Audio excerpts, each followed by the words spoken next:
Halo Sobat Sudut Baca, pernahkah kalian membayangkan seorang guru cerdik yang bisa membuat semua orang terperangah hanya dengan satu rencana licik? Hari ini kita akan menyelami kisah Abu Nawas mendemo Tuan Kadi. Penuh intrik, keberanian, dan kecerdikan yang bikin deg-degan. Jangan lupa like, subscribe, dan aktifkan loncengnya supaya kalian gak ketinggalan kisah-kisah mendebarkan lainnya. Sore itu, udara Baghdad terasa berat. Abu Nawas sedang mengajar murid-muridnya. Suara pena dan bisikan mereka seakan menari di udara. Ketika tiba-tiba terdengar ketukan di pintu. Dua tamu muncul.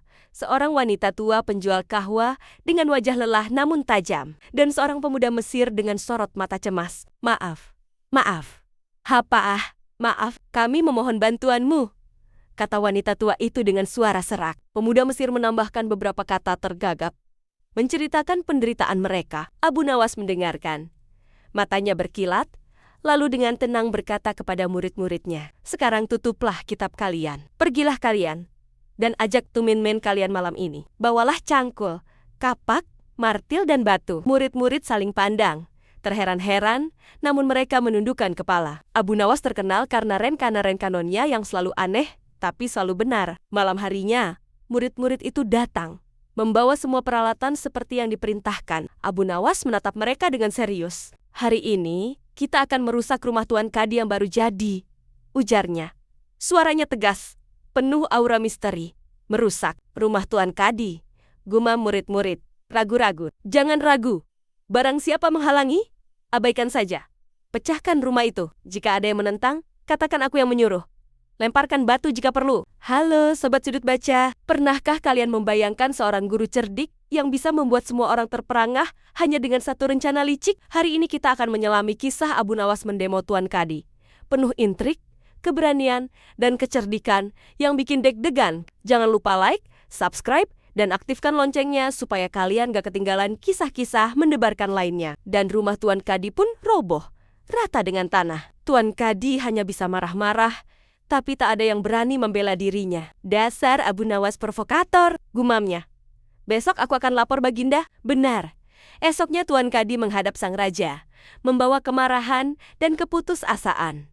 Abu Nawas pun dipanggil. "Abu Nawas, kenapa kau menghancurkan rumah Kadi?" tanya Baginda. Suaranya tegas. Abu Nawas tersenyum tipis. "Tuanku, malam itu aku bermimpi Tuan Kadi menyuruhku merusak rumahnya. Rumah itu tak layak baginya," katanya. "Karena mimpi itu, aku laksanakan perintahnya." Baginda terperangah. "Hanya karena mimpi?" Abu Nawas menjawab tenang. "Aku juga mengikuti hukum yang baru saja Tuan Kadi tetapkan." "Tuanku," wajah Tuan Kadi memucat. Tubuhnya gemetar. Baginda menatapnya tajam. "Benarkah kau memiliki hukum seperti itu?" Tuan Kadi tak mampu menjawab. Diamnya seperti pengakuan tersirat. Abu Nawas melanjutkan. "Beberapa hari lalu, seorang pemuda Mesir datang ke Baghdad dengan harta yang banyak. Malamnya ia bermimpi menikahi anak Tuan Kadi dengan mahar yang fantastis. Namun, Tuan Kadi menuntut mahar itu sungguh-sungguh, merampas seluruh harta pemuda itu. Akhirnya, ia menjadi pengemis, diselamatkan oleh wanita penjual kahwa ini. Baginda, meski tercengang, masih ragu. Ia memerintahkan pemuda Mesir itu hadir, yang memang disiapkan Abu Nawas di depan istana. Cerita pemuda Mesir sejalan sempurna dengan pengakuan Abu Nawas. Bahkan dibuktikan saksi Pak Tua pemilik kos. "Kurang ajar, aku telah mengangkat seorang kadi bejat moralnya," geram Baginda. Kadi itu dipecat. Seluruh harta bendanya disita dan diberikan kembali kepada pemuda Mesir. Pemuda Mesir hendak membalas budi Abu Nawas, namun Abu Nawas menolak dengan tegas. "Jangan beri aku apapun, aku tak akan menerima sedikit pun juga." Pemuda Mesir pulang ke Mesir dengan hati kagum, menceritakan kisah Abu Nawas kepada seluruh negeri. Nama Abu Nawas pun terkenal hingga ke pelosok. Bukan hanya karena kecerdikannya, tetapi karena keberaniannya menegakkan keadilan, meski dengan cara yang tak terduga. Begitulah kisah Abu Nawas, si cerdik yang menegakkan keadilan dengan caranya sendiri. Ingat, kadang keberanian dan kecerdikan bisa mengalahkan kekuasaan. Terima kasih sudah menonton, Sobat Sudut Baca. Jangan lupa like, subscribe, dan aktifkan lonceng untuk cerita seru berikutnya.